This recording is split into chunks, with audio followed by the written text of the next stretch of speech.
There are people who study, photograph, and interact with dangerous sharks, and they don't use a cage. It's their job, but perhaps your worst nightmare.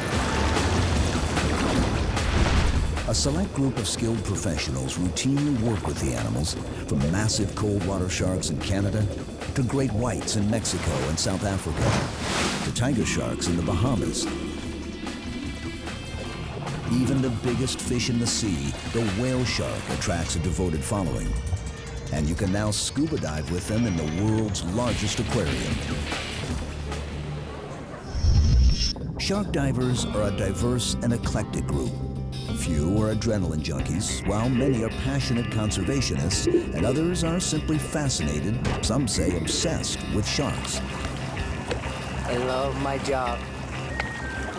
And a handful of these divers have survived brutal shark attacks. Shark divers' enthusiasm and their fear can be highly contagious. Believe it or not, scuba diving with dangerous sharks is big business. They're more popular than ever.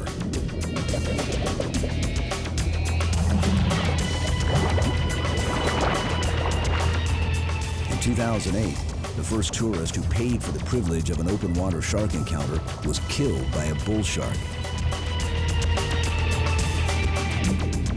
Have we finally taken this adrenaline-fueled sport a bit too far?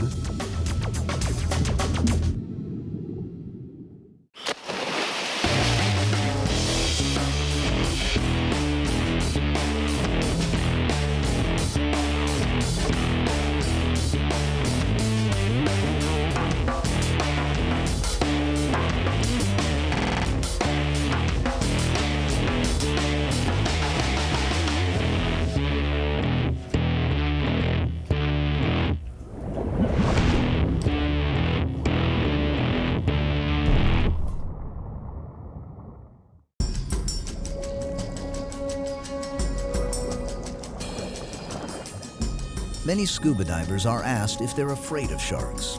They're frightening creatures to most of us, but for some people, getting close to dangerous sharks is exactly what they're hoping for. Simply swimming in the ocean means we've become part of the food chain. You can say the same about a walk in the woods, but at least we're in our element, above the water.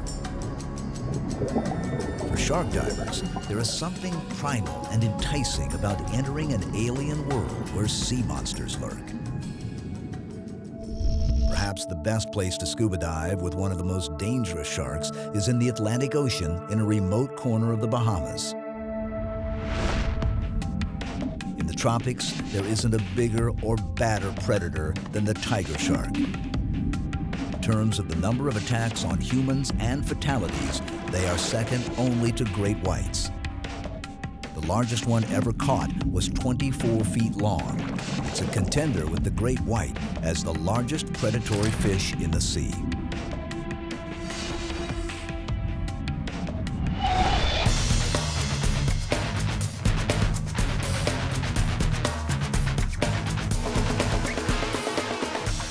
At West Palm Beach, Florida, Shark Diver magazine publisher Eli Martinez has organized a one-week expedition to the northern Bahamas to scuba dive with big sharks.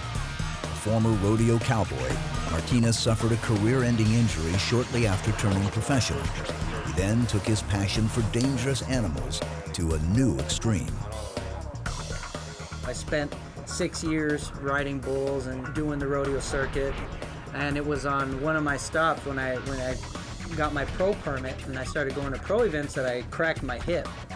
And I was out for 2 months, so I decided to get my diving certification and went on a dive trip, and I'm dropping down and I saw a shark, and that was it.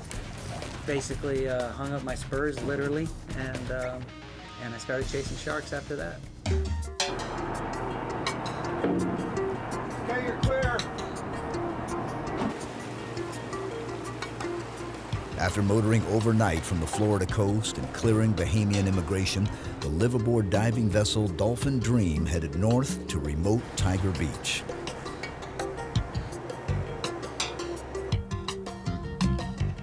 Captain Wayne Smith is credited with discovering Tiger Beach and first introducing scuba divers to tiger sharks. Well, I've been coming out here 27 years now, and we came to this area and we anchored up because it was a shallow, protected area. Sometimes at night we'd have some dead carcasses and we'd throw them in the water and they'd come up and start feeding on them. And after a while, there's got to be such high demand for people wanting to see tiger sharks that we started running these trips. Hey everybody, welcome to Tiger Beach. As you can see, we already have a bunch of lemon sharks swimming around. We prefer everybody dive in twos so that somebody can watch your back while you're in the water. Once you jump in, just keep your hands here. Don't start waving them around or splashing. Other than that, we already got sharks here. The pool is open.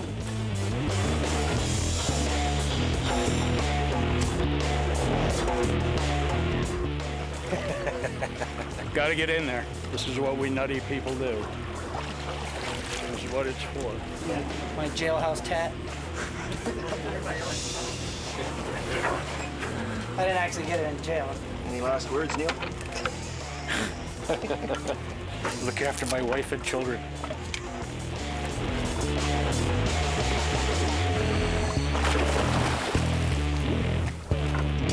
When I started wearing the hat was to save my hair, and it kind of became my trademark. So I never dive without it. The only time I don't is when it's really, really cold and I gotta wear a hoodie, but I'm still trying to figure out how I can make that work.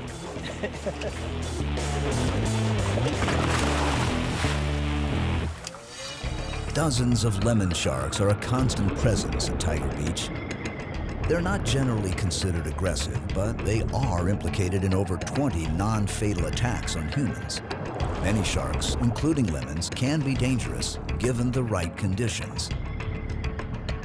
A beautiful animal with piercing cat-like eyes, they are part of the requiem family, which includes other well-known species such as tiger and blue sharks.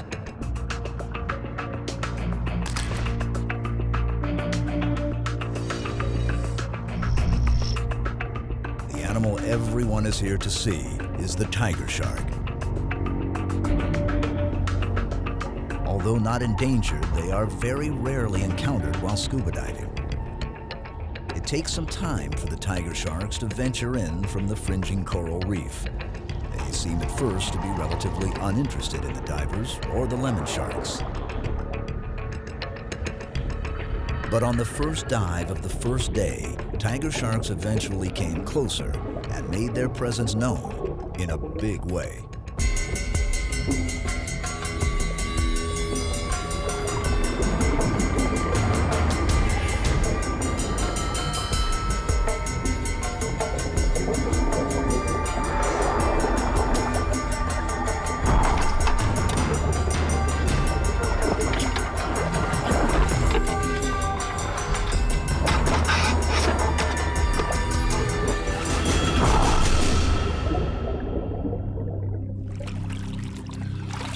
Holy crap.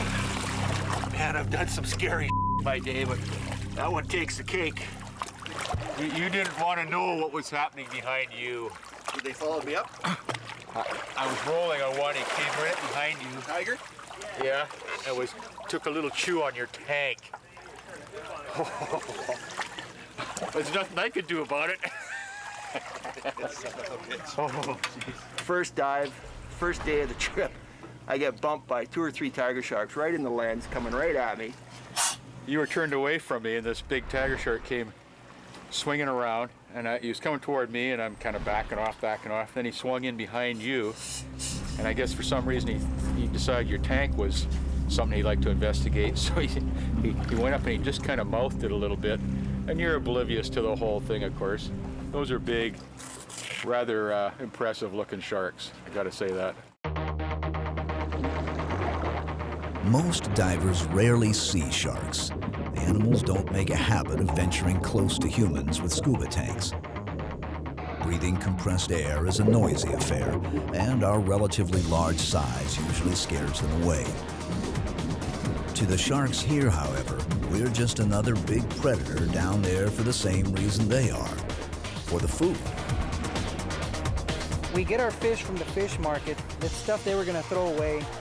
We feed that to the sharks, so it's a win-win for everybody. We recycle what they were going to normally throw away in the trash bin. Go through about 250, 300 pounds of bait per day.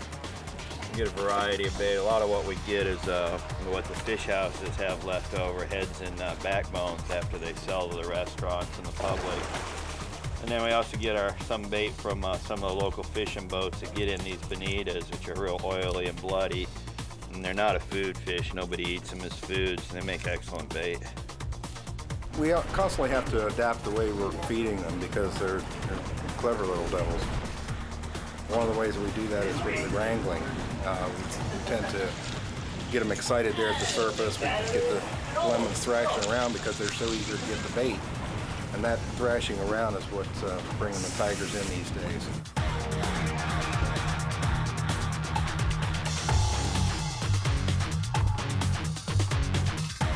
You want big sharks, you use big bait.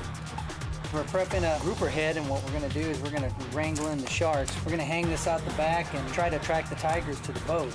We use big heads like this because if we use smaller pieces of fish, well, the sharks will kind of take it away real quick. They got a real thick bone in their heads, so we can last with this one piece of bait.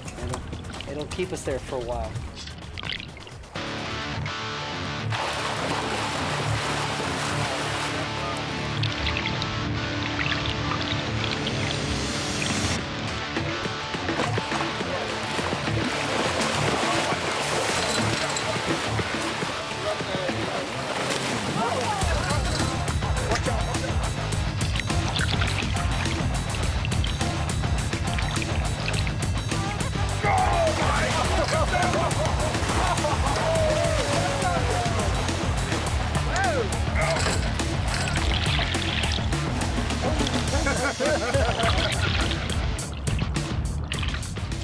The lemons have kind of dominated this place, but they're definitely smaller in the pecking order. When the tigers come in and they want to feed, you know, there's nothing's going to stop them. The lemons will definitely give them away, especially when a big 12, 14-foot tiger comes in.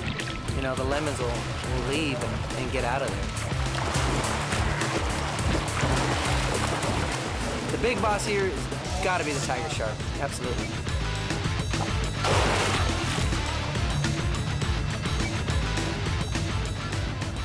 You can see here that if a tiger shark can get his lower jaw on the bottom of this crate, I mean, he'll just snap it in half, and that's what he did here.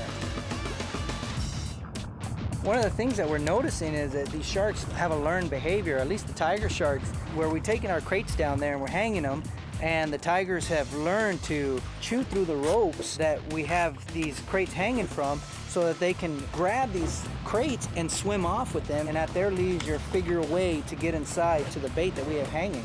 And yeah, it's definitely a learned behavior.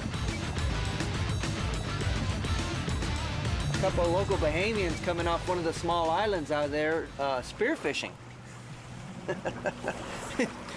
I don't think he knows this is tiger shark infested waters and these guys are out there spearfishing. What do you say about that? That's extreme. That's as gnarly as it gets.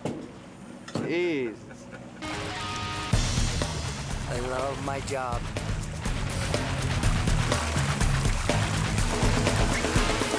It's another day at the office. Oh, yeah. Beats riding bulls, huh? Are you kidding me? I live for this.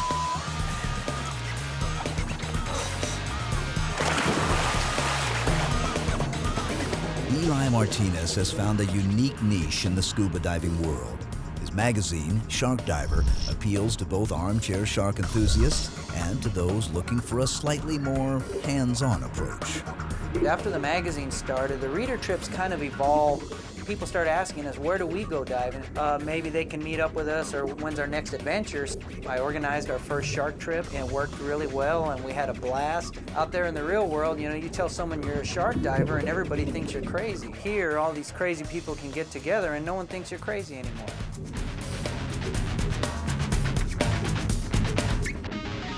Martinez frequently dives with aggressive sharks and has many hair-raising video clips from his expeditions. Mako sharks are particularly fast and frightening and have very sharp teeth. Well, here you can see the bite marks. This is actually after my last mako shark dive. Makos are one of the few sharks that don't bump divers with their mouth closed. They actually go at divers mouth open.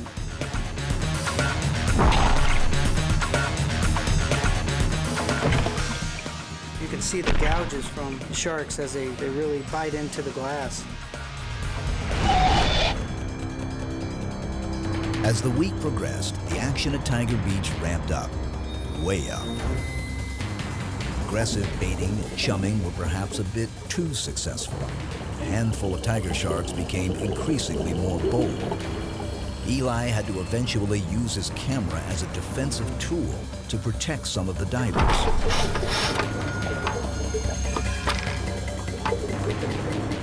Sharks don't have hands or fingers, so they sometimes ram or nudge objects out of curiosity. And in worst-case scenarios, they may take an exploratory bite.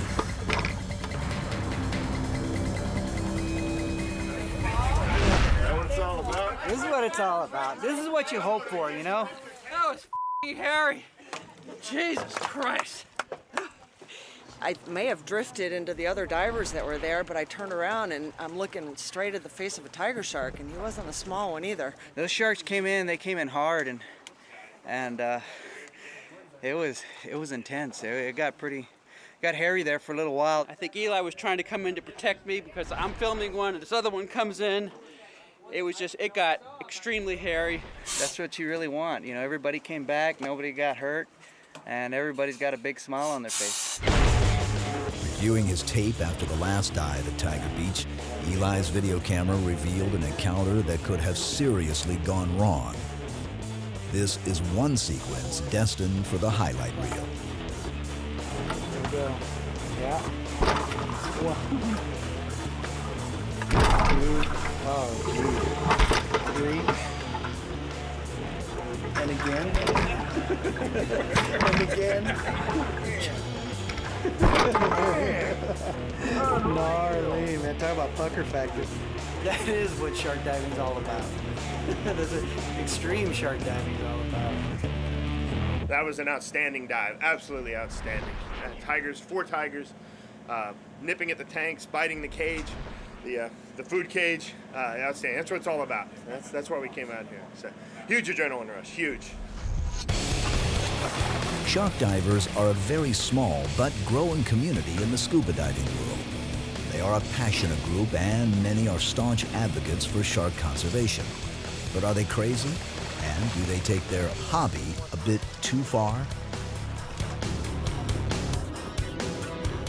It's exciting to get in and watch a shark in its natural habitat. And I did a lot of reef diving in that, and it kind of got boring after a while, and kind of wanted to start getting to the big stuff and get a little excitement back into it. It's partly an adrenaline rush, but it goes a lot farther than that. It's hard to describe until you've actually dove with one or swam with one. They're just such beautiful animals. They're so graceful and powerful. You know, the more you know about them, the less you fear them. And diving with tiger sharks is great. I have done skydiving, I have done some mountain climbing, I do mountain biking, but nothing compares to it. Nothing compares to shark diving and that intense adrenaline rush you get when you first see a big shark in the water, much less 10 or 15. I've been diving for a lot of years in a lot of different places, and I've experienced a lot of different kinds of sharks. But tiger sharks are right up there in the pucker factor. I mean, first big one you see, it's like, whoa. Shark divers have a need for a little adrenaline rush, and you can kind of see it during these shark dives. If it's a real mellow shark dive, they're not real excited, but boy, when the sharks get excited, the people get excited. You take someone that's never been in the water with a shark before, that has a positive experience in the water, they're going to come out as shark advocates, and they're going to be fighting for these animals, and they're going to talk about them in a different light. And that's extremely important because, you know, the world still looks at sharks as the only good shark is a dead shark. At the end of my days, you know, I would love to look back in my life and say, you know what, I saved a bunch of sharks. I did my part, and some sharks are still swimming out in the ocean.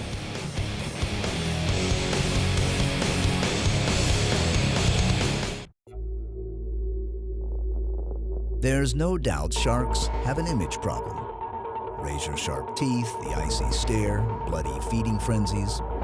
It's no wonder they've earned such a woeful reputation. And after all, they do occasionally kill people.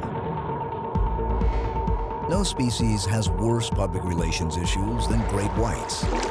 And no sharks are more popular with shark divers.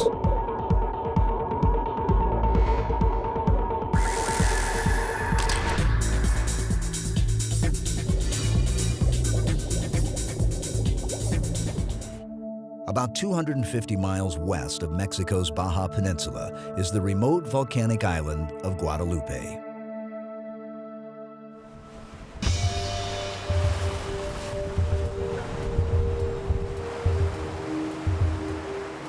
From the port city of Ensenada, it's a journey of nearly 24 hours on the open ocean to reach Guadalupe. Approaching the intimidating coastline of the island, the first order of business is to prepare the shark cages.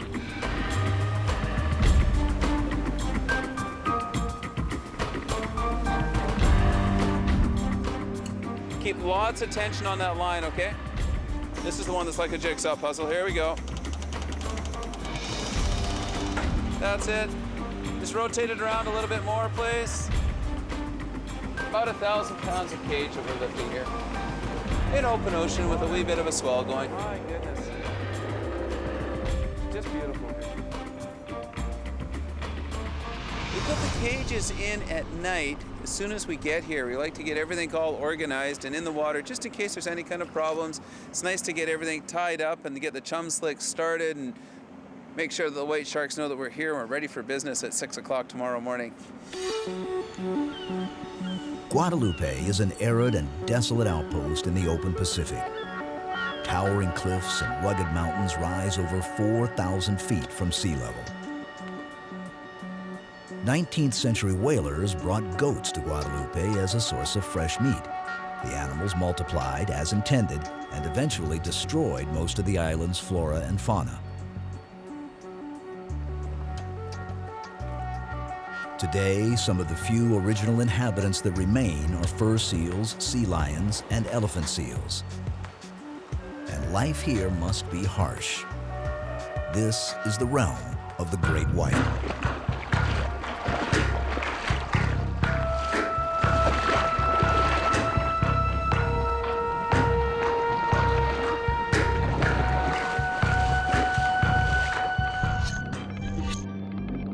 In the late 1990s, long-range fishing boats targeting tuna near Guadalupe began reporting that great whites were attacking their catches. Word spread like a chum slick.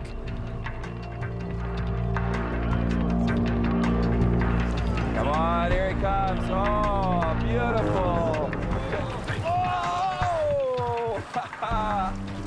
The industry started here in 2000 when a boat called the Horizon showed up, and they had heard stories about sport fishing boats not being able to bring their fish in because the white sharks were taking all the tuna. More white sharks than anyone had seen anywhere. So we came down here on a whim. I wanted to see white sharks off the back of the boat. But we got down here, I jumped in the water, I saw these enormous, beautiful sharks. I couldn't believe how fantastic they were. It was just an amazing experience. And at that point, I knew that I wanted to keep on doing this. It was just no question in my mind. And we ramped up from 2 trips that first year to 9 to 10 trips a year.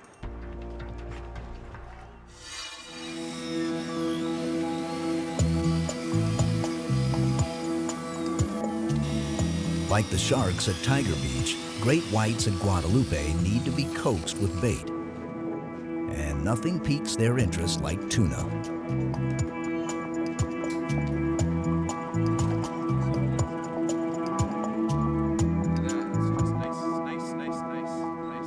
Shark baiting 101. You make it smelly, you make it bloody, you make it oily, you get all this good yummy stuff. You mix it up with your fingers and scrunch it up to get lots of blood. You make sure that you use animals that are endemic to the islands, mackerel and tuna. And we start at chum slick. We do it in a very non-invasive way, but we make it as smelly and yucky as we possibly can.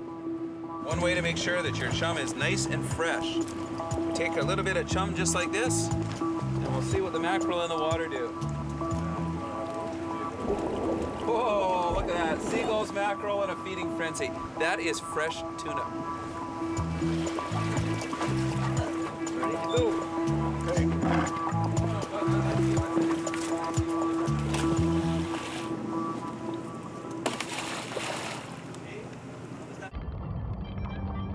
It's one thing to see a great white on television or from the safe confines of a boat. It's another experience entirely to see the animals in their natural element. There simply isn't a single creature on Earth that we're more afraid of.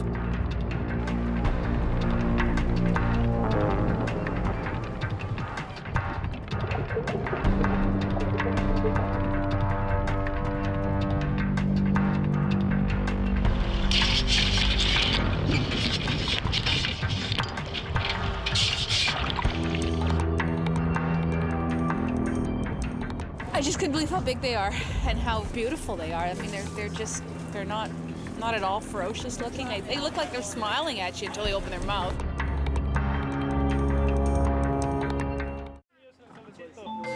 The inaugural children's trip at Guadalupe included 3 kids from Mexico and Mike and Marianne Lever's own children, Charlie and Emily. What's your name?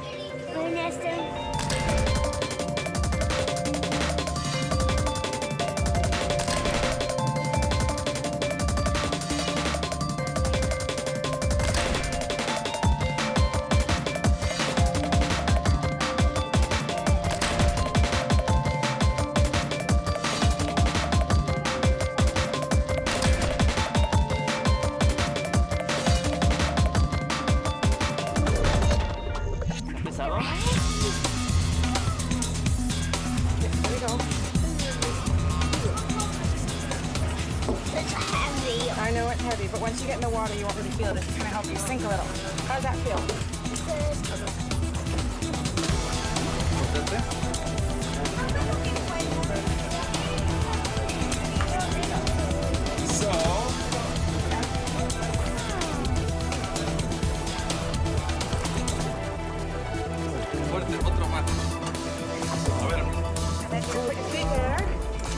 Down there. How many sharks do you think you're gonna see? Supply. It's salty. It's salty. Yes, oh, it's salty. It is a little salty. Where to go? All the way down. Go.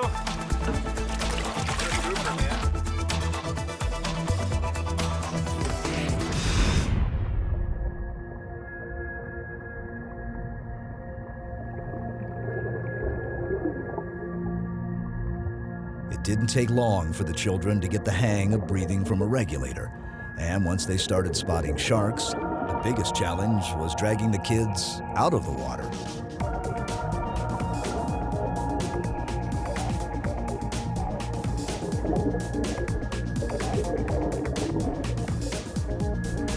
Shark coming in! Left to right!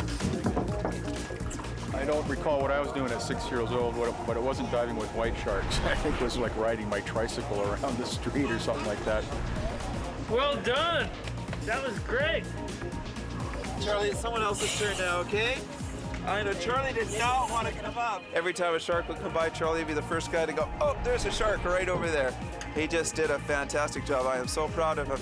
I think he's just had an experience that he's never, ever going to forget. I don't think any of them have had any trepidation at all. It's been fantastic. They've been in the cages, they've seen the sharks, they've tried to help out on the boat, they want to throw the bait, they want to do everything. I mean, that's, you know, if they go and tell 10 kids and 10 more kids, it can't be any better than that. I saw 4. Are you getting cold at all? Nope. Not at all? Nope. I was freezing. I wanted to come out. She didn't want to come out. I gotta go to the bathroom. And she won't come out. And I kept saying up. She's like, no. Up? No. Muy bien, mija. Pues vámonos para afuera. We brought some kids out here. We're just wrapping the trip, and it succeeded beyond my wildest expectation. Every kid, every one of them, got in the cages, ended up spending hours and hours in the cages. We had to drag these shivering little 5- and 6-year-olds out of the water after an hour or two because they didn't want to come up. They just loved watching the sharks going by. And I can't wait to find out what happens when they get home and they start telling their friends. Dr. Mauricio Hoyos is fascinated with great whites. There's no permanent research facilities on the island, so he teams up with tour boats as a ship's naturalist. He's particularly excited to be working on this inaugural children's trip. When I was a kid, I remember that we went to the United States and my father gave me $20 and he told me, okay, this is all the money that I'm going to give you. You have to buy a lot of toys or whatever you want. And there was this small shark and it was $20. I bought it because I really wanted it. And my father was really upset because he told me, hey, that's all your money. You have to, you can buy a lot of different toys. No, I want that toy and I still have it. Because since I was a little kid, I loved sharks. When I saw the first shark, it was like the dream of my life came true. It was amazing. It was a huge female, maybe 4 meters long. And since then, I have been working here on this island every autumn.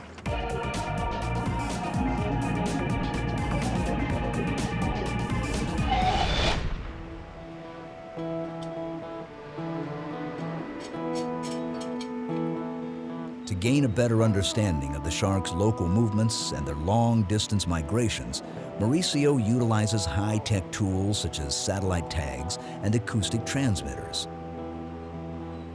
These devices reveal startling data about how deep the sharks travel in search of prey. He's observed that smaller great whites at Guadalupe eat mainly tuna, rays, and other sharks, while the older and larger white sharks eat seals and sea lions. It would be extremely hazardous to acquire DNA samples or to implant transmitting devices in open water. Free swimming with great whites would be a challenge and a bit risky. Okay, Jorge, shark, bring it. Put it right here, right here.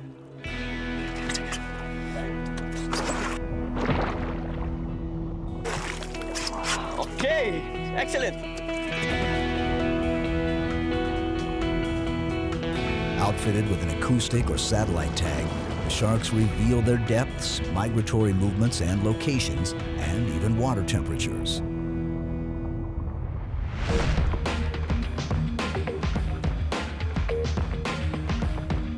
At Guadalupe, Mauricio uses acoustic technology to track local sharks.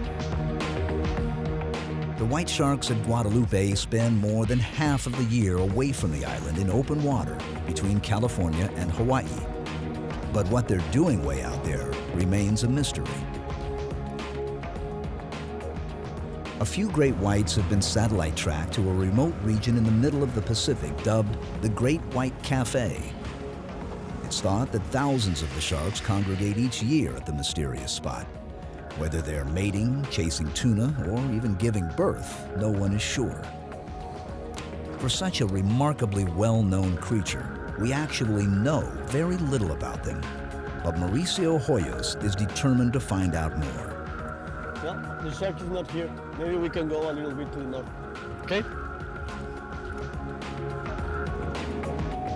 With the luxury of well-appointed tour boats and their state-of-the-art shark cages, Mauricio can also observe the sharks underwater.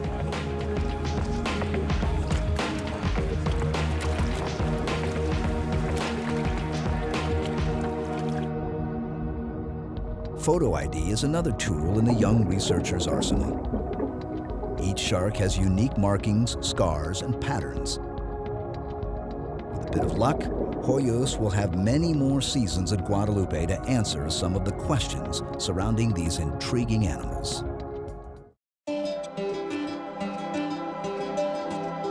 Guadalupe is a protected biosphere of Mexico, but with minimal funding or monitoring of the waters surrounding the island, the sharks are under constant threat from poachers. A set of mature white shark fins can fetch upwards of $25,000. And an intact jaw is an extremely valuable prize. It's an uphill battle convincing impoverished fishermen or foreign fishing fleets that white sharks here are more valuable alive than dead.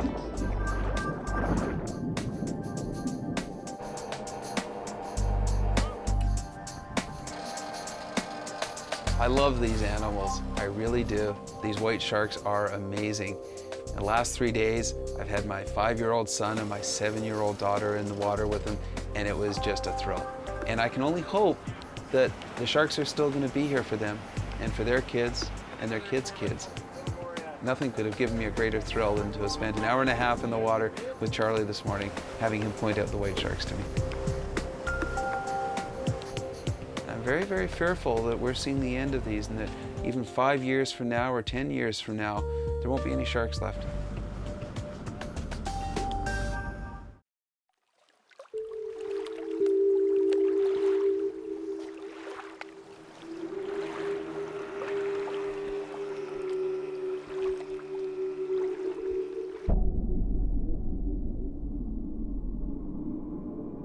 Shark diving is not confined to the tropics or to shallow temperate waters.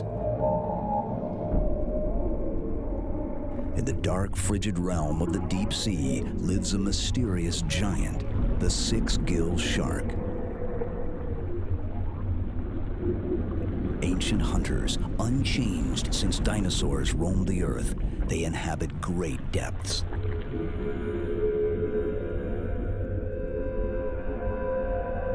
These living fossils can attain a length of over 20 feet.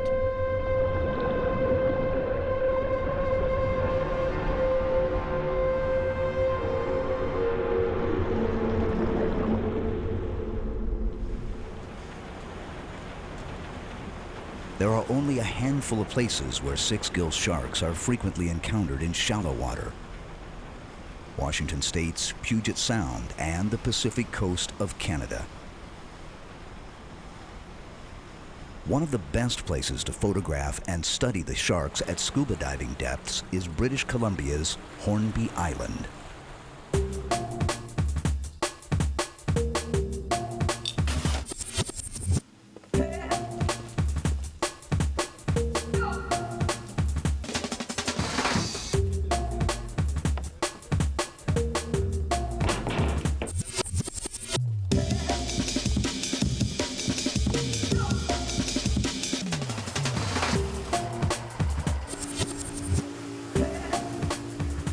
Rob Zielinski and Amanda Heath operate a busy scuba diving business on Hornby Island, and six gills are their #1 attraction. Despite the cold seas and sometimes challenging diving conditions, the animals generate enormous interest. The main reason that people come to Hornby is to see the six-gill sharks. They're a real draw here in the summer. We cater to about 500 diving tourists in the course of May to September. And all of those people come with the intent of seeing the six gills if they're lucky enough to do so. Hornby Island is a unique location in that it's one of the few places in the world where we can observe six gills in water shallow enough to scuba dive in. In many cases, they're found at depths of several thousand feet, which is unreachable by people under most circumstances. Sport diver tourists come here, as well as scientists, film crews, still photographers, etc., who are interested in an opportunity to see the six-gill in its natural habitat.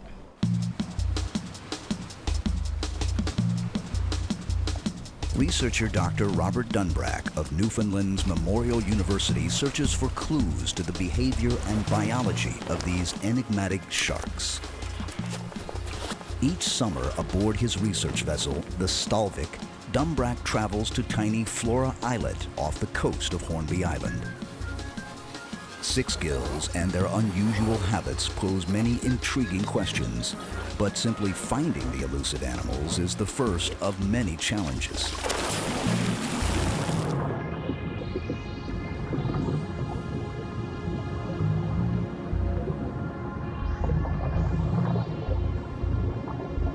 It was much more difficult than we originally thought it might be to work on the six gills. We thought we could just do a bit of diving and the six gills would be there and we could make behavioral observations in a way that we might do on, let's say, polar bears or some sort of terrestrial mammal. The study site that we settled on was on Flora Islets off Hornby Island. We spent a few days there on our research vessel looking for sharks and didn't see anything, and we were prepared then to leave and go and find another site. But on our last dive, we saw 8 sharks in one dive, so that as soon as we saw that, we decided this was a place to do the work. The unanswered question about these sharks, of course, is why are they coming into shallow water? They're deep water sharks. They're known virtually throughout all the oceans of the world, but only from deep waters. A natural thing to conclude is that they're coming in to feed, because this is what animals have to do most of the time, is look for food, but we have no evidence that they are feeding. It's not known whether they feed at night and maybe come onto the reef during the day for some other reason.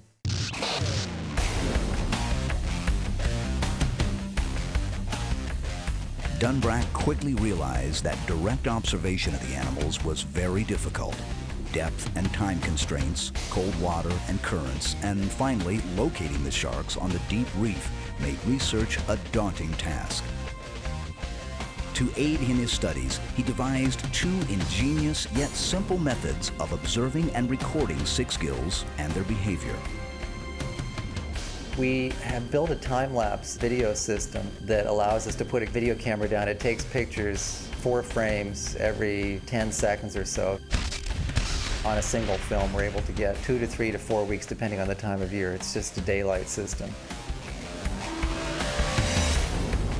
We also have set up a stereo system which consists of 2 video cameras that are cabled directly to the surface. They look over the same area. They're facing down off the reef wall, and so the sharks will swim underneath these 2 cameras. And based on the geometry of the cameras, we can actually get measurements, direct measurements of the size of the sharks as they pass underneath, and also their swimming speed, which we can use for metabolic studies.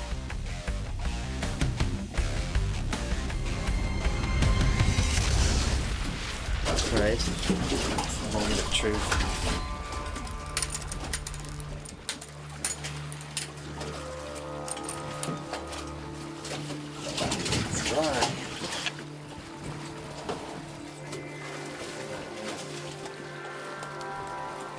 Early in the summer field season, Dunbrack made a curious discovery. Harbor seals and Steller sea lions, prey for other large sharks, were interacting with the 6 gills. Video monitors and time-lapse cameras revealed the startling behavior. And what was that being? Oh, that's interesting. That's a seal right there, chasing him. I don't believe this. Wow, it's amazing. Seals directly underneath the shark, sort of coming underneath him, is sort of buzzing him. 6-gill sharks are not known to feed on seals or sea lions. It appears that the playful mammals are simply curious about their large visitors from the deep.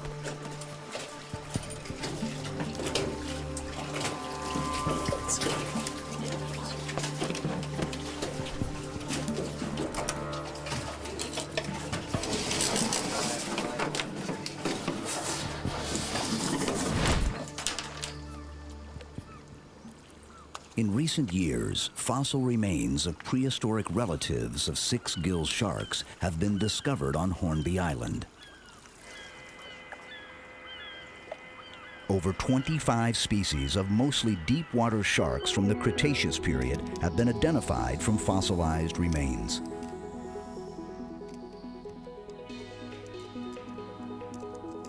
Fossil shark teeth are very common, but they're usually attributed to shallow water species. These puzzling clues appear to suggest that 6-gills and many other deep-water sharks frequently ventured into shallow seas. Within a stone's throw of the site where we were watching these sharks swim around, there were fossils of the sharks that have been there over 65 million years ago. And looking at the teeth of those species, they're virtually indistinguishable from the teeth of the fish that we were looking at. Within the last 100 million years or so, they probably haven't changed much at all.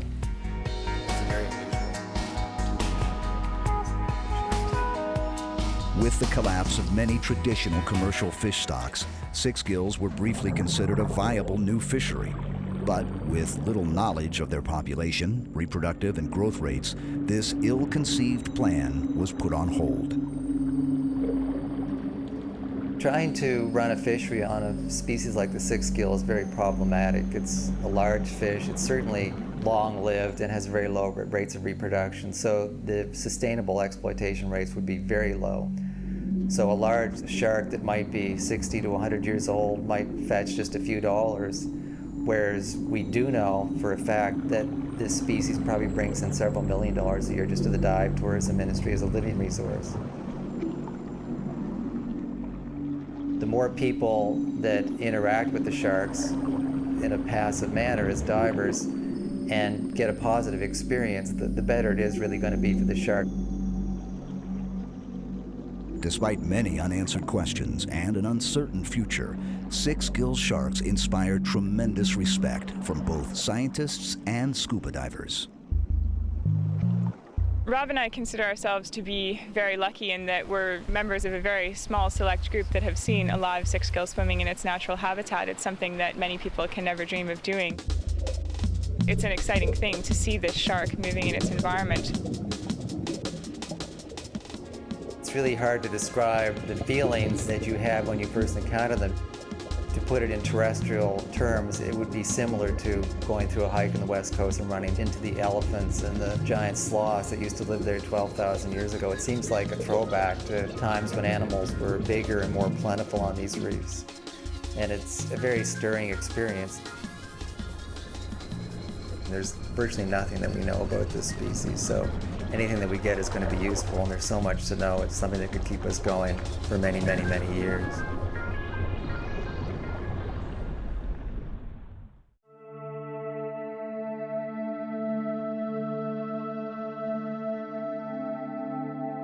Along the western coast of Australia, Cape Range National Park and the Ningaloo Reef stretch for almost 200 miles.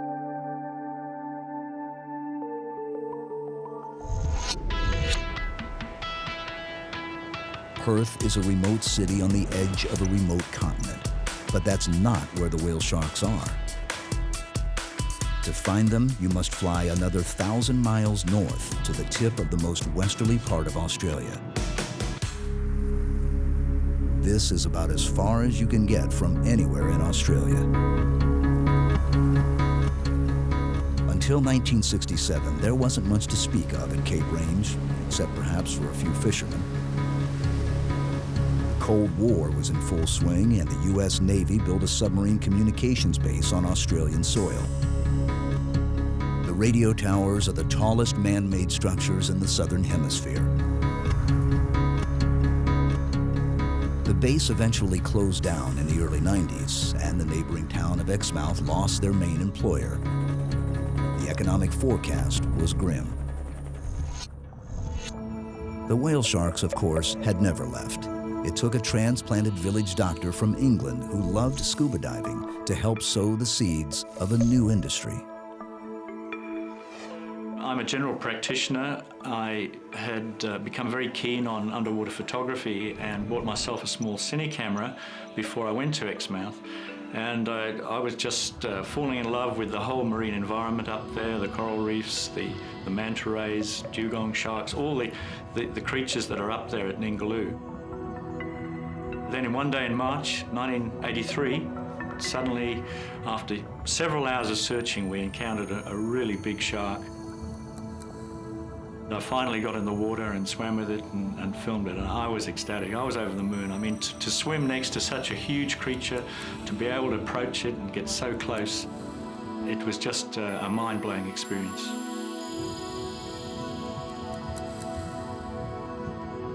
I knew that whale sharks had been seen at Ningaloo before occasionally, but really nothing had prepared me for the numbers that we would see coming in each autumn. And after that first encounter in 1983, we went on in the next 2 or 3 weeks to see numerous whale sharks, about 20 that season. Taylor had stumbled onto a remarkable annual event. Each year, from March through June, giant whale sharks appeared seemingly out of the blue. Jeff theorized that for a few short months in the austral fall, whale sharks gathered, attracted by seasonal spawning events at Ningaloo Reef. He didn't realize the potential of his discovery at the time and even thought about keeping it a secret. But his pioneering research and film footage eventually brought the story to the world. Television networks, marine biologists, and eventually tourists began flocking to Cape Range to witness the annual whale shark migration. Taylor is now considered to be the father of whale shark tourism in Western Australia.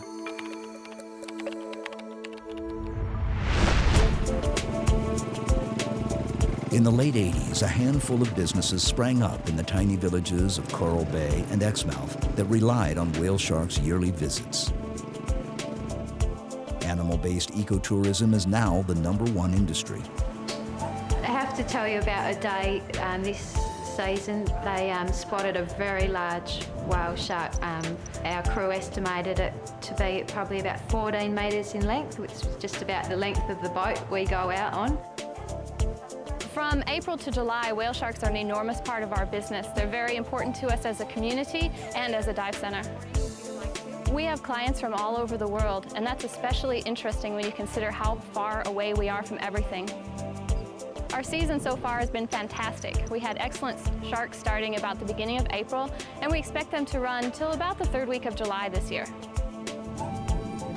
My first whale shark was in about 1996, and I see this enormous fish swimming out of the blue and suddenly materializing in front of my eyes. It was one of the most incredible experiences I've ever had.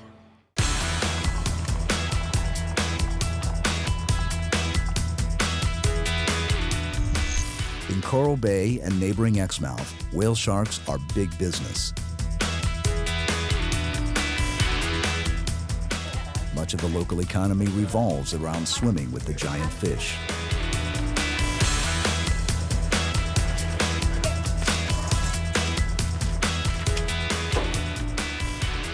Today, marine conservationist Brad Norman is joining a diverse group of tourists from around the globe. Okay, good morning everyone and welcome to Exmouth Dive Centre and your whale shark adventure of the day. We have had a lot of action out there. Yesterday we must have swum with 5 or 6 whale sharks. Okay, yay! What's going to happen this morning is we're going to hop onto the bus. It's going to take us about 40 minutes. Are we ready? Yay! Okay, let's get going.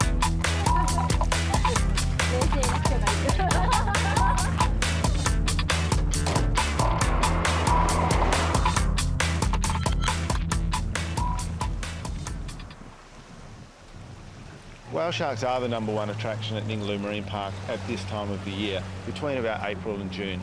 There's more than 7,000 tourists per year swim with whale sharks, so it's a really, really big industry to the region, and it's great to get that many people interested in whale sharks and taking the message about their conservation back to their friends and family. The whale sharks are found in deeper water outside the shallow reef. Smaller skiffs ferry the tourists out to the dive boats waiting just offshore. For Brad Norman, the people on this whale shark watching trip are more than just tourists. They're research assistants, helping to unlock the mysteries of this fascinating animal. Swimming with whale sharks, that's what people come here to do. But there are strict guidelines. The maximum number of divers in the water at one time and the minimum safe distance from the animals. Once you've seen the shark, you move to the side, okay? You'll be in front of it, it'll come towards you, move to one side, then turn around and just start swimming alongside the whale shark. Hey guys, I got a whale shark down here. Okay, hands up in group 1. 1, 2, 3, 4, 5, 6, 7. 2 more, who else is in group 1? In group 1? Okay, quickly. Okay, go, go, go!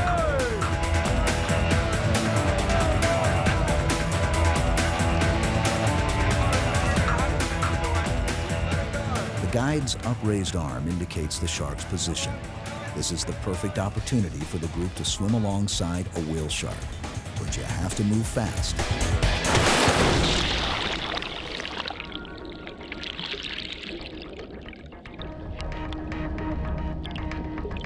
So little was known about whale sharks around the world, and I got to reading about them. I've been to Ningaloo and I was helping with some other research on fish, heard about the whale sharks and got very interested in trying to learn more about them.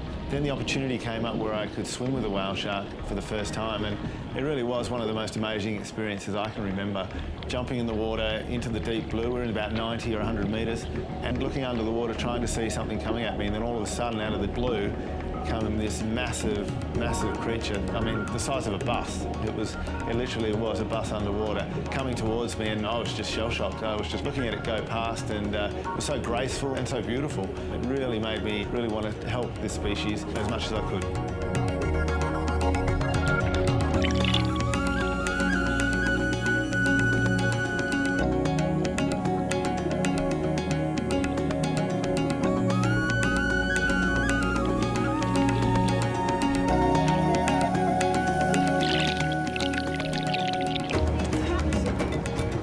Fantastic, that was huge. That was massive. That was hard work keeping up with it. It's unbelievable. It's one of the best experiences of my life, really. No, it's really amazing.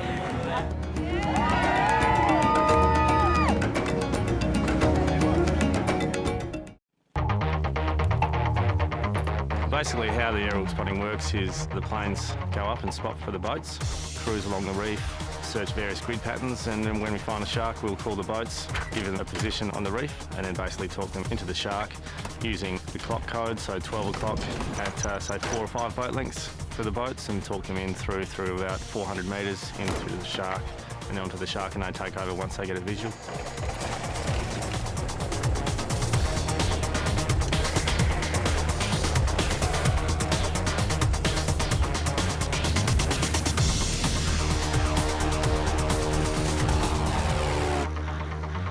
A small fleet of planes takes to the skies each morning during whale shark season. It would be difficult for dive boats to find the animals without aerial spotting. Even though the sharks are frequently at the surface, they don't breach or surface for air like whales do. C-Zone, this is Norwest there. Yeah, go ahead, Norwest there, C-Zone here. Yeah, g'day Craig, I've just picked up about an 8 metre shark here off your 1 o'clock, about 15 boat lengths. Yeah, righto mate, you just taught me onto it, I'll be there in a second. Yeah, righto mate, you let me know when I'm within 4 boat lengths. Roger, will do. Okay, C-Zone, that's coming up in your 11 o'clock, you're about 4.5 boat lengths away. Yeah, beautiful mate. Yep, I got a visual, that's great.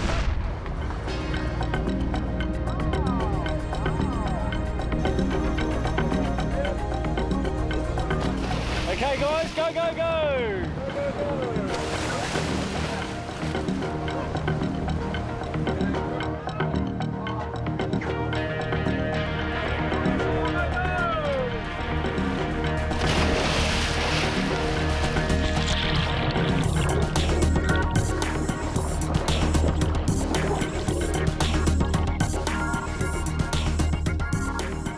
I knew the threats facing whale sharks. I knew they were a species in trouble.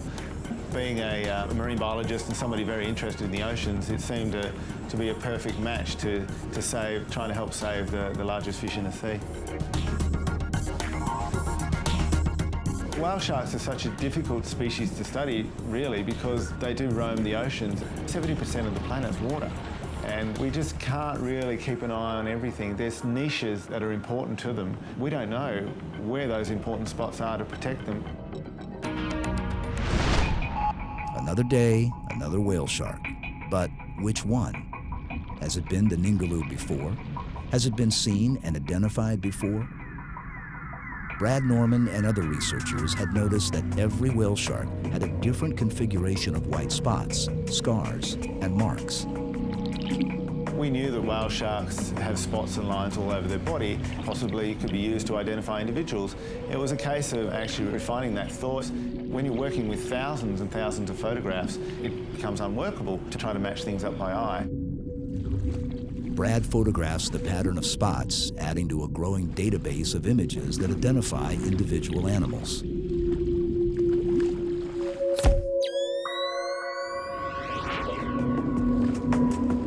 Science and conservation depends on data, and for whale sharks, photography is a primary tool.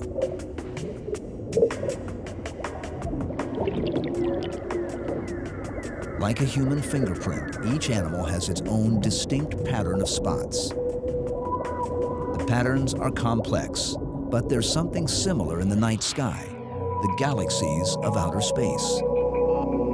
There was an existing technology that could catalog distant stars and planets. NASA's Hubble telescope utilized an advanced computer program to identify astral bodies. With the help of a computer programmer and an astrophysicist, the NASA technology was modified and adapted. Instead of identifying stars and galaxies, the new program identifies individual whale sharks.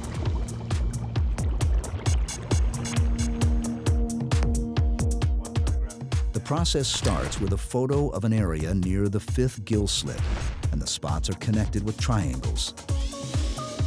The computer program then analyzes the image and compares the information with other whale sharks in the database. People can just go to whaleshark.org and click on the website. There's a reported encounter page, date, time, location, and they can submit a photograph online. There's a little bit of work that we have to do with the processing of the photographs. We run a scan, come up with either a match for a shark previously seen or a new shark. Tourists and divers can become involved in two ways. One, learning more about whale sharks by going to the website. The second way is swim with a whale shark, take a photo and send that photo with the date and location of sighting. And that'll help us understand more about the numbers and the movements of these whale sharks around the world. At Perth's Murdoch University, Brad Norman continues his pioneering work in whale shark identification. His efforts have garnered him the prestigious Rolex Award for Enterprise, and he is now an emerging explorer with the National Geographic Society. At Ningaloo Reef, tourists come for the experience of swimming with whale sharks, and at the same time, they help to increase our knowledge of these enigmatic animals. There's many mysteries to whale sharks. We don't know where they're breeding. We don't know how often they breed. We don't know really where exactly they're migrating to and from, and how many actually are out there. These are points that, as to date, we haven't been able to answer. But as we build the program, we raise the awareness, we get thousands of people involved in helping with the research for whale sharks, I think we can answer the questions. Holbox is a tiny island northwest of Mexico's Yucatan Peninsula. Remote and isolated, Holbox Island was once reputed to be a haven for pirates. It became a base for fishermen, and now it's a popular tourist destination. The #1 attraction for visitors, whale sharks.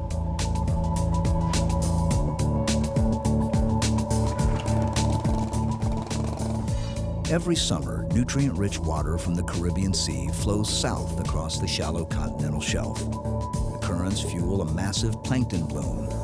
Like coral spawning events off Ningaloo Reef in Australia, this feast of zooplankton and fish eggs is a magnet for whale sharks.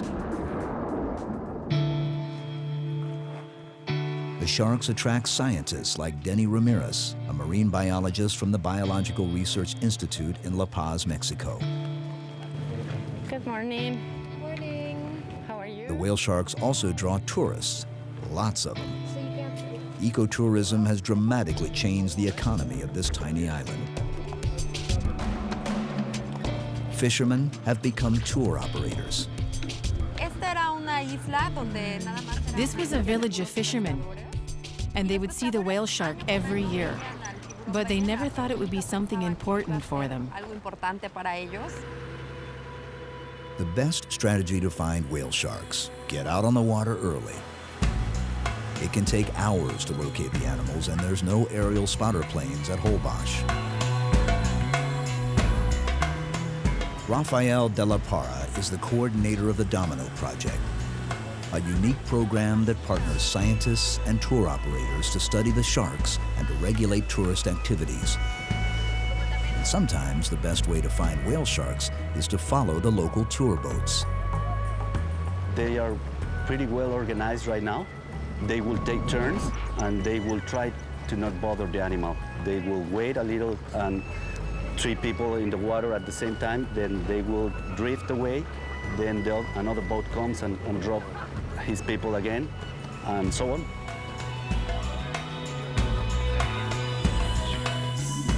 Research and tourism go hand in hand at Holbox.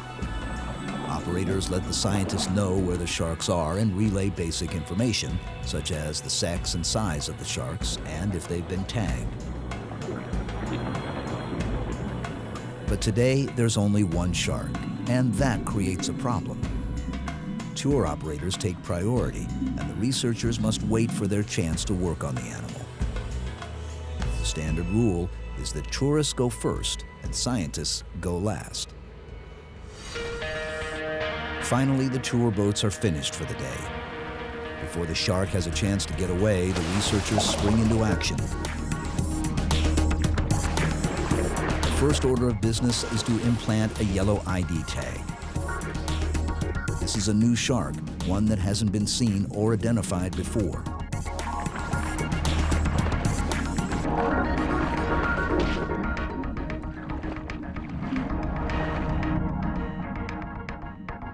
Denny Ramirez wants to find out how whale sharks from around the world are related genetically, where they're going, and where they're from. To do this, she first needs photos to identify them.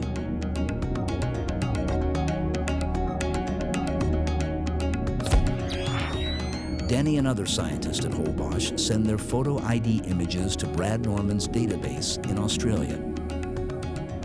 Together, researchers around the world are starting to gather a broader understanding of population numbers and global distribution.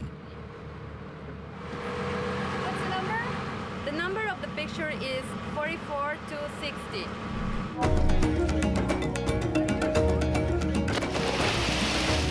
To learn more about whale shark genetics, she needs to get a DNA sample. She's an expert freediver, but it's still a challenge to keep up with the big animals. Skillfully, she extracts a tiny piece of flesh with a sharp tool.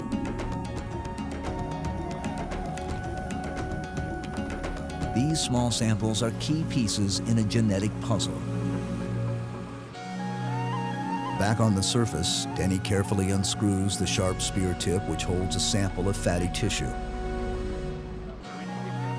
The flesh goes into a sterile container filled with alcohol to keep the DNA from breaking down. Good sample? Sí, una muy buena muestra. This sample will join hundreds of others back at her lab in La Paz. The final task is implanting an acoustic locator tag which will allow the researchers to track the shark in local waters. But the tag's tether has to go deeper into muscle tissue to ensure it stays in place.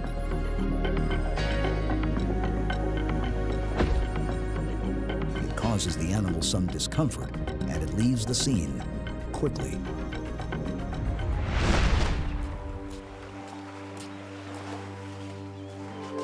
The next morning, Denny Ramirez joins a group of scientists from Mote Marine Laboratory and the Georgia Aquarium. These researchers are at Holbox to gather information about everything from what the animals are eating to local water conditions. It all helps with efforts in Georgia to keep their captive animals healthy and happy in their adopted home.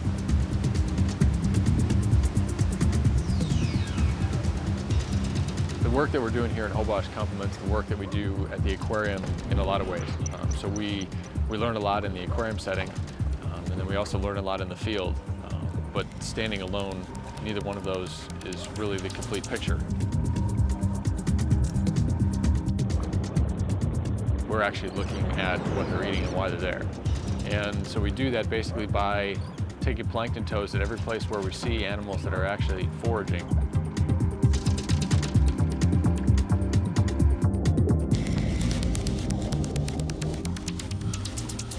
Yesterday and the day before, it was fish eggs. Normally it's different types of zooplankton, suggested shrimp, copepods, amphipods, things like that. While Denny prepares her equipment, there's time to test water conditions. Please don't put her in gear.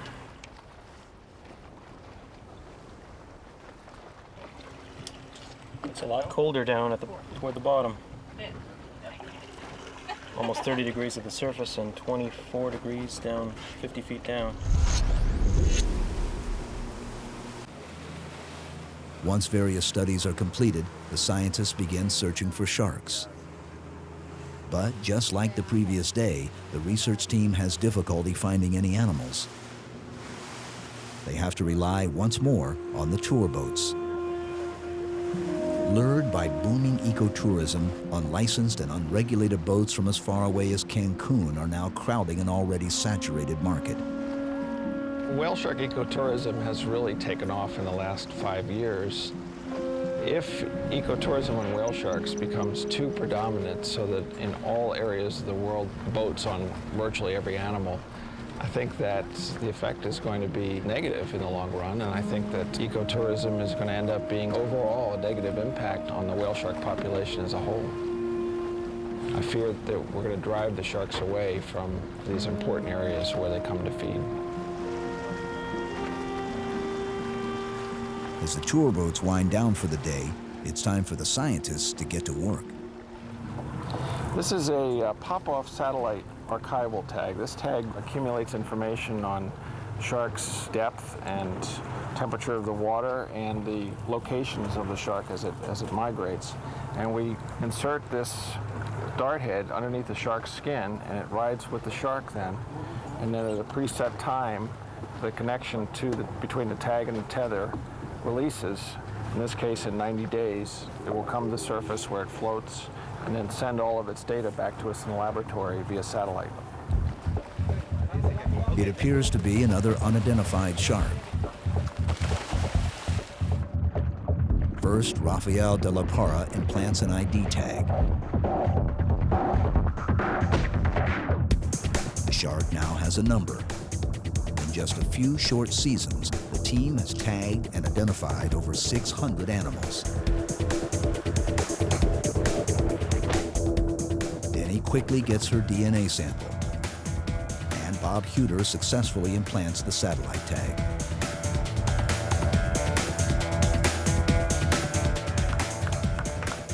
Whether it's Australia or Mexico, whale shark tourism has proven that a live shark is worth more than a dead one. But is this type of tourism harmful to the animals? The fact that we still don't have a great understanding of the dynamics of their behavior again underscores the importance of us being very careful with this resource and not kill the goose that laid the golden egg. The goose being whale sharks, the golden egg being the economy that it's been driving in terms of ecotourism. We've got to take a very conservative approach in terms of how we allow ecotourism to utilize this resource, just like we would do with fisheries.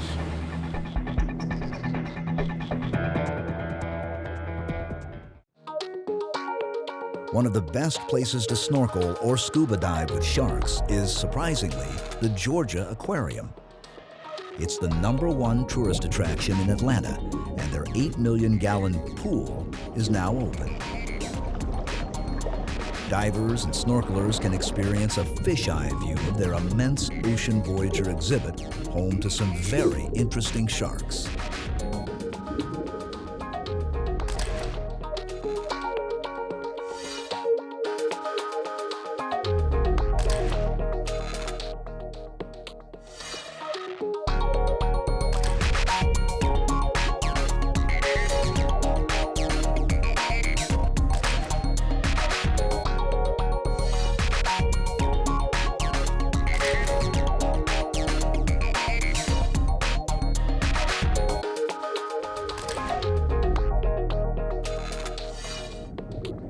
The purpose of aquariums across the country, around the world, really is to inspire people to connect with nature.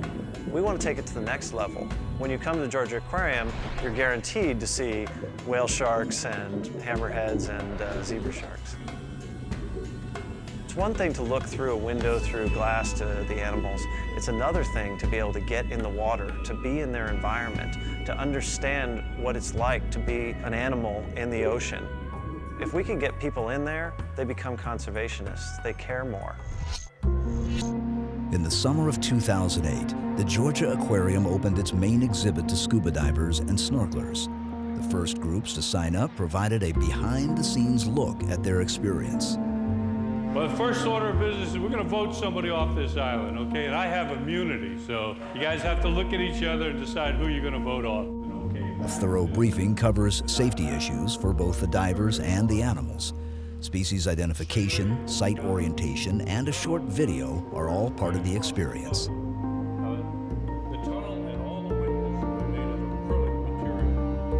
Are you ready to go diving? Yes, sir. All right.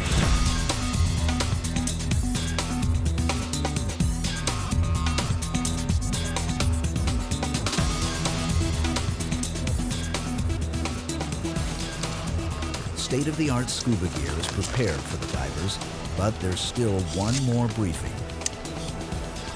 I'm going to run through a few things real quick just to give you a general idea of what's going on in our exhibit today. Also to give you a few guidelines for your safety and for the safety of our animals. It is a rare treat indeed to scuba dive in an aquarium. Only a handful of facilities around the world allow the general public such intimate access to their exhibits. Just pretty excited about it. I just hope they fed the sharks.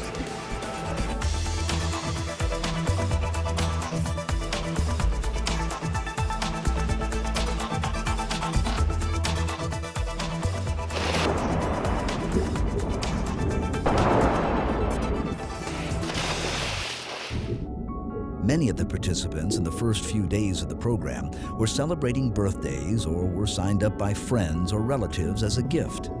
Others viewed it simply as a once-in-a-lifetime experience not to be missed. Okay.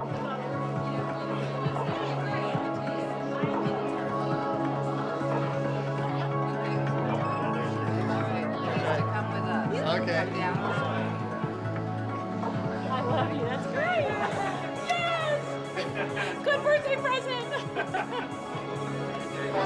You know, it's disconcerting to see your daughter at the bottom of a really large tank of water with a lot of fish. That looked kind of scary. Although there are many unusual sharks in the Ocean Voyager exhibit, none are as immense or impressive as the whale shark. And there's not just one, there's 4, each the size of a small bus. It's unbelievable. You know, you dive in the ocean and you have all this beautiful wildlife around you, but it's dispersed. It's kind of a condensed version of all the dives I think I've done before. It's just an incredible experience to have that much wildlife all confined around you at one time. It's just exhilarating as heck. That was unbelievable. It was not like anything I've ever done before. I've done a lot of diving, but this is the bomb here. Scuba divers aren't the only people allowed to swim in the Ocean Voyager exhibit. Each day, a group of snorkelers goes through much of the same routine. But instead of descending to the bottom of the tank, they stay at the surface.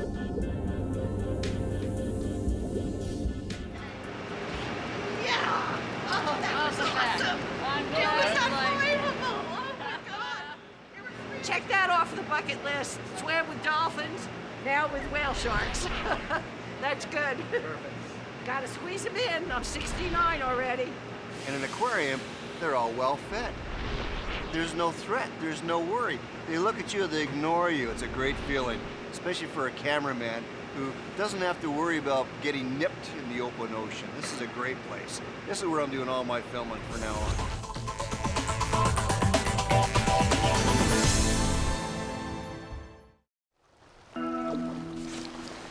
Dr. Eric Ritter is a leading authority on shark behavior and a forensic investigator of shark attacks.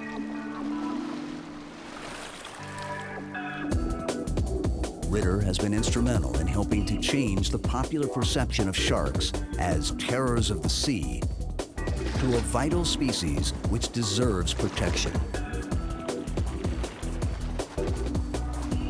Over the past 2 decades, Eric has introduced hundreds of students, photographers, and biologists to sharks. With a keen passion for the animals and their plight, He is one of few researchers who dares to freely swim with dangerous sharks. Ritter works exclusively outside the protection of a cage. What I'm studying is the body language of sharks. I'm interested in how sharks express their intentions when they approach humans. Shark-human interaction is a very new field, but it's most likely the very field we need to understand these animals. We cannot just observe them by sitting on boats, sitting in front of aquariums. We have to interact with them. My main theory is that sharks are as predictable as dogs, parrots, cats, animals that we are comfortable with, animals that we're used to. We're not used to be with sharks. We have to just give them the chance to let them interact with us.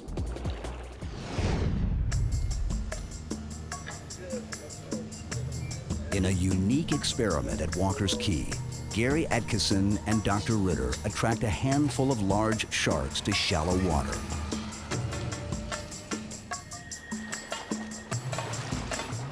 One of Eric's more controversial theories is that dangerous animals like bull and lemon sharks are not inclined to attack humans, even when enticed with bait.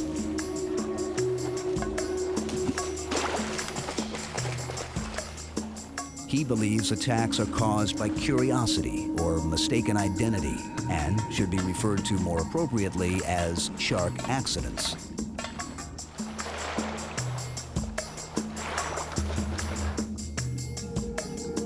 More than 80% of attack victims survive, mainly because sharks realize their mistake and don't return for a second bite.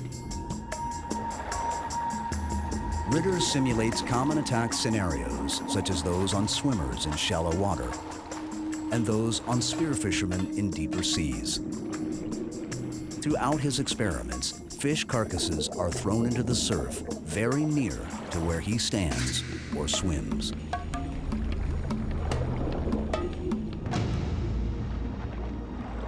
The most often seen accident scenario we have is through exploratory behavior, meaning the animal sees us, not us as a human being, but us as an object. Several factors come together, for example, sound, smell, motion of the object. Sharks, per se, are very curious animals. They have a very high level of hesitance. But if their curiosity takes over, at the end they may grab an object just to get a final idea of what the object could be, because nothing they sense is conclusive. So that's why in very rare cases they still grab the object. In the spring of 2002, after nearly 2 decades and over 1,000 dives with dangerous sharks, Eric's luck finally ran out. He was severely bitten on the leg by a bull shark. A journalist accompanying Eric nervously paced and stirred up debris, reducing visibility. Quickly, the situation turned deadly. A large female bull shark was cornered between the two and lashed out at Eric.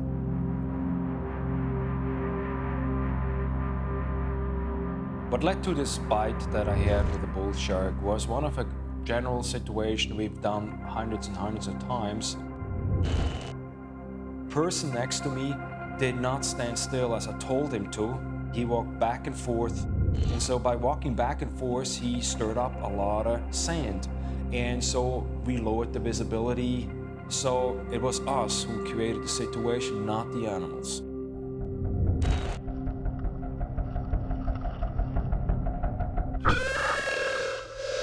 The second I got bitten, I lifted my leg right away because I had to get out of her mouth.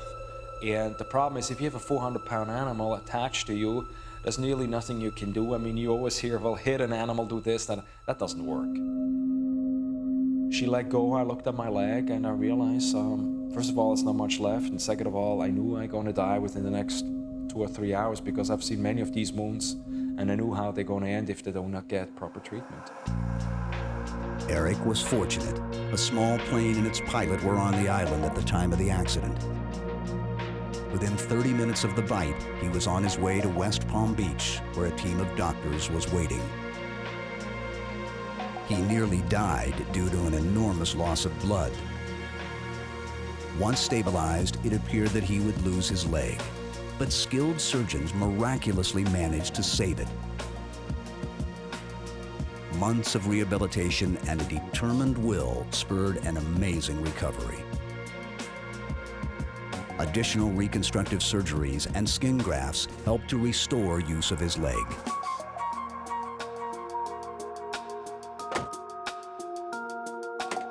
The first time I jumped back in the water was about 4 months after my bite.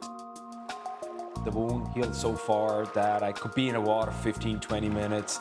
So the first opportunity I had, I jumped right back in at the very spot where I got bitten. I want that everybody sees these animals the way I see them. I want them to see the animal through my eyes.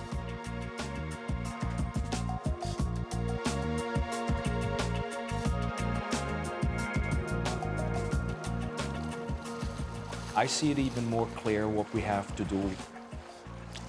We have to destroy the myth, the bad rap of these animals, and portray them the way they really are.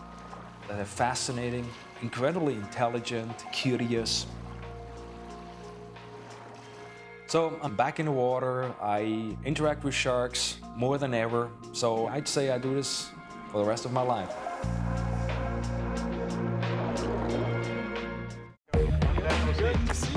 Dr. Eric Ritter has helped to dramatically change the popular perception of sharks from bloodthirsty killers to vital animals that need our protection. A leading authority on shark behavior, Ritter has spent thousands of hours in the water with sharks. He also devotes much of his time to forensic investigation of attacks, or as he prefers to call them, shark accidents.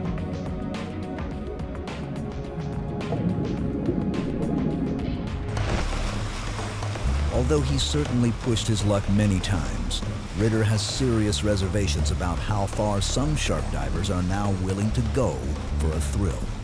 When we go back to the early days of shark diving, you know, we were feeding the reef sharks and everybody was pretty much happy. But in the last few years, these adrenaline junkies, they want more, bigger and faster. And, you know, now everybody seems to want to dive with tiger sharks, white sharks, big bull sharks. But it's not a safe scenario. In my opinion, it has gone way too far. It's not a question about if it ever happens, it's a question of when does it happen. And who will be blamed? The sharks.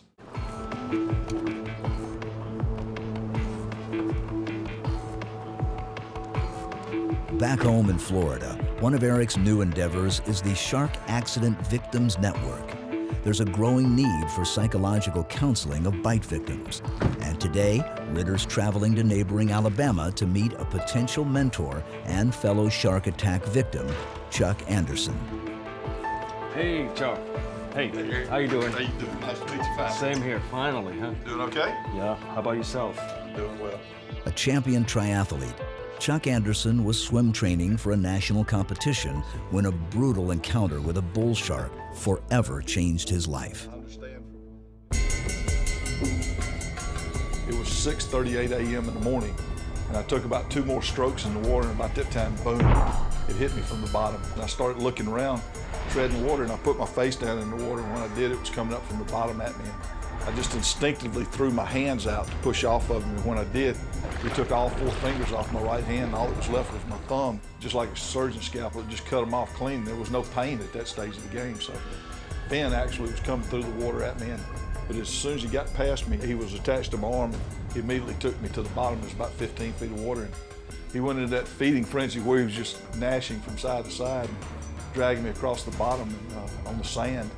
All of a sudden, my feet started dragging the sand, and I wiggled out from underneath him, and when I did, I pulled real hard, and my arm just stripped off in his mouth, and I fell backwards into about thigh-high water and ran immediately to the beach, and knew that I was a very fortunate man when I got there. Had a big smile on my face, and the lady asked me what I was laughing at, and I said, Karen, I ought to be dead. I'm lucky. A handful of high-profile shark attacks in 2008 created the usual media frenzy. But the death of the first tourist who actually paid for the privilege of scuba diving with sharks created a firestorm of controversy. Have we finally taken things too far? To go to the extreme of trying to challenge the sharks, trying to bait the sharks to come around people and to pay money to do this, it's just not natural. I mean, if you're not educated in exactly what you're doing and you're a novice at it, then you're taking a risk. I'm not in favor of it.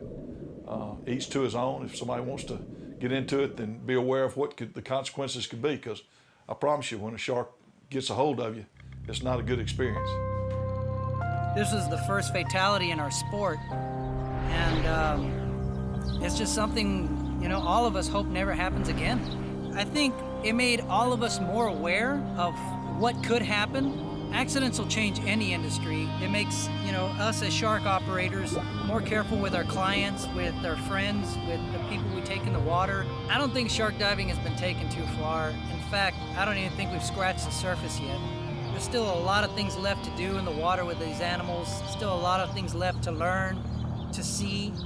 I'm just tickled and excited to be part of that and to be part of helping to push the sport to the next level. If personal experience leads to empathy and better understanding, there's no question that diving with sharks is a good thing. And even with more scuba divers encountering more sharks, the frequency of attacks has not increased. Whether shark divers are crazy adrenaline junkies, enlightened conservationists, or both, there's no denying their passion for these threatened animals. Many people still share the notion that the only good shark is a dead one. The problem today is that there are far too many dead sharks, and the remaining population is struggling to survive. And if sharks are to survive, we must all become advocates on their behalf.